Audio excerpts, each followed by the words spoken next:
Ahmed, maybe you kick off. State what problems maybe you've had in terms of the music business getting through, and also at the same time you can also proffer solutions. We'll just take it in turn. So make sure everyone has a mic. So my name is Ahmed Sultan from Morocco. So the most important thing for me is, music helps us to connect and to know each other, because that's one of the biggest problem I faced in Morocco, because nobody understood why I started to promote my music in the rest of the continent instead of going to Paris, London, or even Dubai and the Middle East, because I wanted to promote the African aspect of my culture, and because North Africa, and I love to say that, and because people don't understand, North Africa is Africa. We're not part of the Arab world, we're African. So, and sometimes some of my they don't understand and they make mistakes. So, and of course, when I started to promote my music everywhere across the continent, always the same name. Do you know Two-Face? Do you know Two-Face? Do you know Two-Face? So Two-Face was a superstar already when I started. Crazy. But in terms of problems I faced, one of the most important problems is access to finance and content. Back in the days, you get the time to produce albums. You take 1 year, 6 months, 2 years to produce an album, and then you release it. And now you have to be, to move quick and maybe like release a song each month and do a video and do a promo tour. And it's kind of hard for me, because I'm not into, that's not the same stuff in Morocco and in North Africa. And also, because of the style of my music is kind of soulful. I need time to get access to people so they can travel with my music and stuff. So that was one of the biggest problems. And of course, to solve that, because I don't have billions of views, I only have few millions. So I created my own alternative access to people. So people, they were only releasing singles and videos, and I decided to stick to my style and my vision. I released only albums, and then I started to release that at the equivalent of what you got over here, like ShopRite. So I did my own distribution network in like 49 cities, and I sold like only with Facebook and social media. I sold real albums for $1.50. I sold like 35,000 copies in less than 4 months instead of going to, so that was one of my biggest, it was my experience, and it's a way to solve my problem, Okay, all right, nice one. Thank you, Ahmed, for that. Ahmed Sultan from Morocco. All right, we have a young gentleman, Fancy. He's, you might say he's new to the game, so maybe he's come through in a different way. So maybe tell us what challenges you've experienced in the music business. Yes, actually, Fancy Gadam are based in the northern region. And, music from the northern region, how to make it in Accra here was very difficult for me. But then, myself and my team, we worked very hard and pushed the agenda that not must be heard. And that's the reason why Fancy Gadam and the whole team, and the whole northern region started supporting Fancy Gadam when I first the Tamale Sports Stadium. And from then, I got a nomination in Ghana here. And there was not radio stations, TV stations to air my music across Ghana, you understand? But then, we just keep working hard. And I am very happy that Fancy Gadam is part of this. And this is my first time. I am hoping to get 1 or 2 awards, inshallah. Yeah. Okay, good evening, everybody. Well, I'm Nigerian, my parents are Nigerian, but I started my music career in the UK, and then I moved to America, and I was managed by a man called Matthew Knowles, who is Beyonce's dad, for some years with a girl band that was predominantly white, and there was a lot of underlying issues with regards to the fact that I'm a black artist, being in the Western world, group dominated by white artists, but that wasn't the problem why the group disbanded. We disbanded because of differences. And I remember my mom saying to me before she died that, Seyi, I believe that Niger is really where the future of music, or Africa is really where the future of music is going.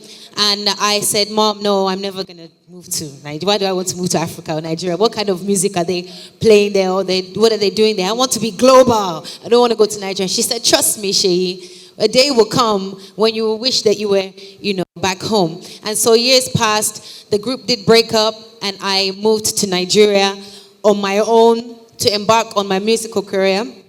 And I realized that it wasn't as easy as I thought it was going to be.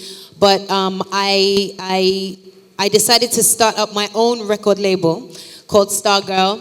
And with my music business management background that I had, I have been, able to sustain my label. And I have made many records and released them in Nigeria, and have performed on many wonderful platforms. And I have been able to monetize my content and do some great shows and perform in different countries all over the world. Private shows, big shows, small shows. But I've been able to sustain my brand and pay for my brand. But I would just say that, being an African artist, the beauty in that is that most of us are independent.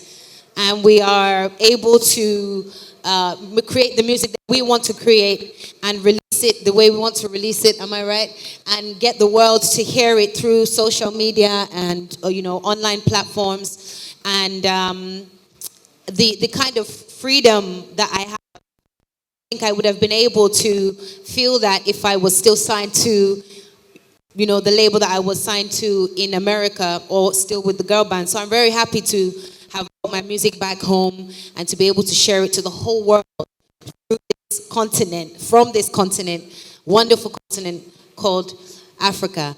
And so, I'm really glad to be a part of the AFRIMA.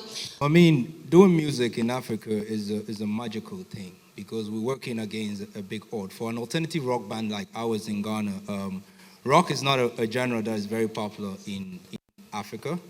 But like we're saying, the world is a cultural market, and you're either buying or selling. And for years, we were all accepting that Africa has been doing a lot of buying, But there's a big economic factor in music, if you like, that I feel like we ignore, because music is like any other genre, medical field. In some countries, music is a treatment strategy, and I feel like we just take it very passively, like it's a joke or it's a game. For us, a rock band in Ghana, even to get equipment to play is a hard thing, because rock is a heavy kind of genre, and then people tend to feel like when a genre is not popular in a jurisdiction, then you don't exist, pretty much. So you're working against tides, while in other jurisdictions, the system is there. I always tell people that in Africa, we should stop saying think outside the box, because there's no box. Because we don't have copyright systems, and these are things we can just bring down and then put it in place, and it will help artists. So you have to find your own funding. You have to find your own way to record.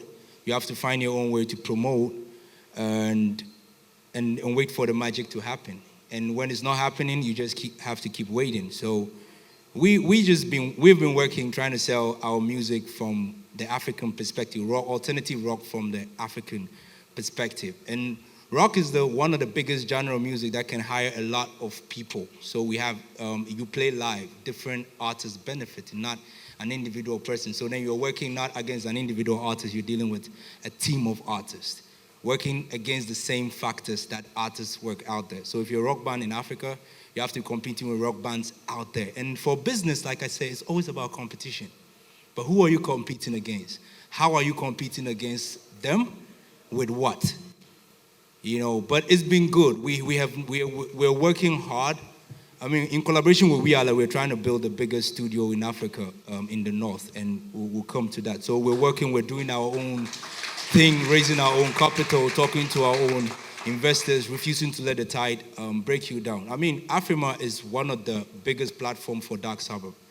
For a Africa music platform to recognize all genre of music.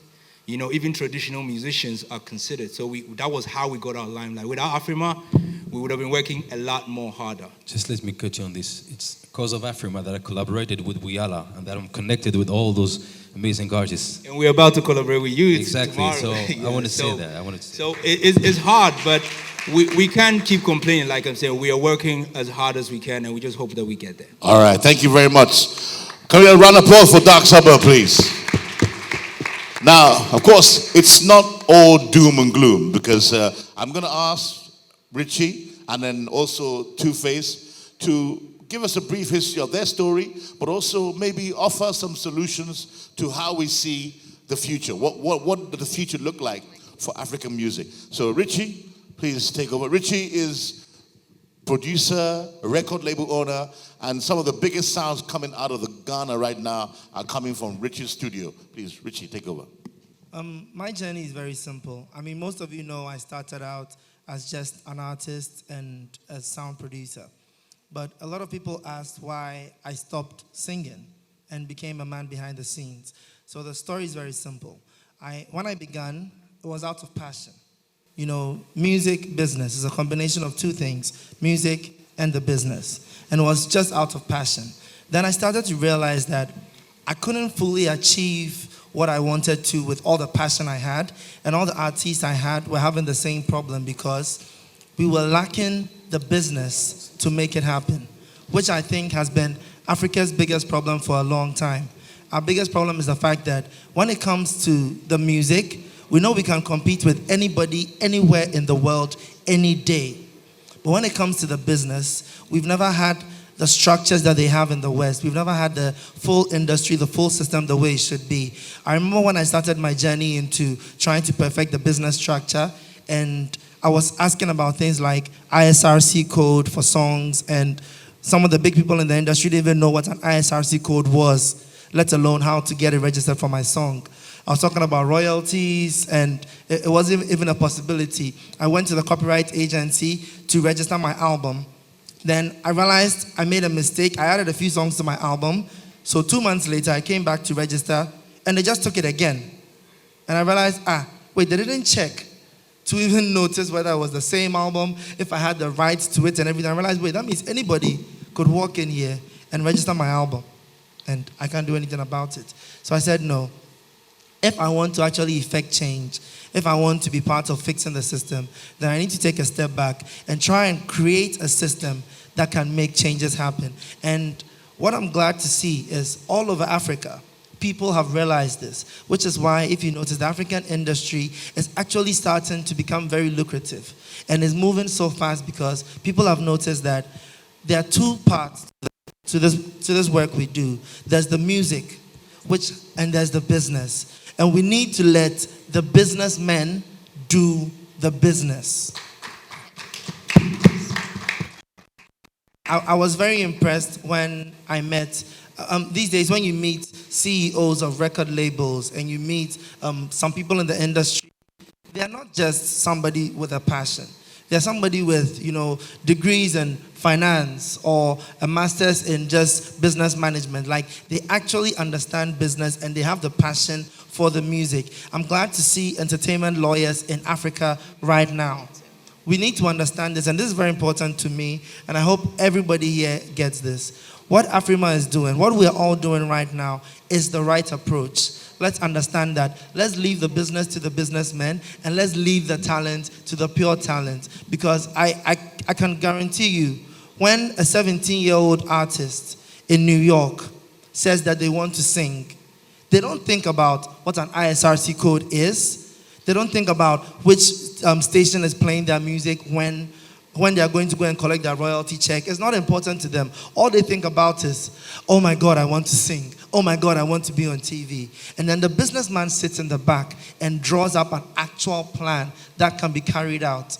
So the music industry is as intricate as the finance industry is, as marketing is, as farming is. So we need to take it that serious. And when we continue to do that, Africa will literally take over the world, because when it comes to music, they cannot compete with us. Almost everybody here has said, one or two things that, I was going to say. But I've come from a couple of generations of music, from the analog era to the digital era.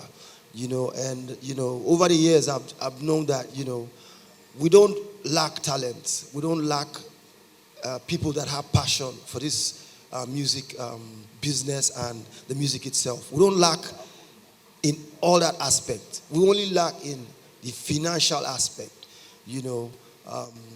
Like he said, many people want to invest in music, but they don't know how to get the money back because there's no proper structures. There's no, you see, I think talk about royalties now, they happen.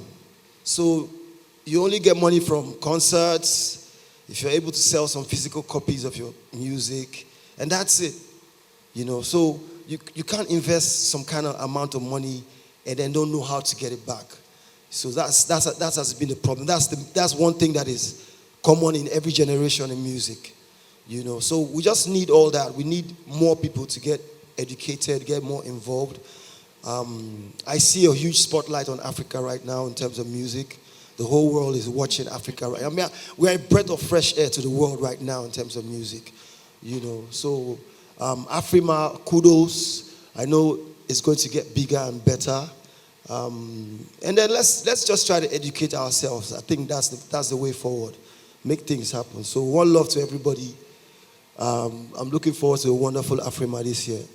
Thank you very much. Put your hands together, please. I'd like to thank our panel for coming through. Can we give them a round of applause, please? Lady and gentlemen, please.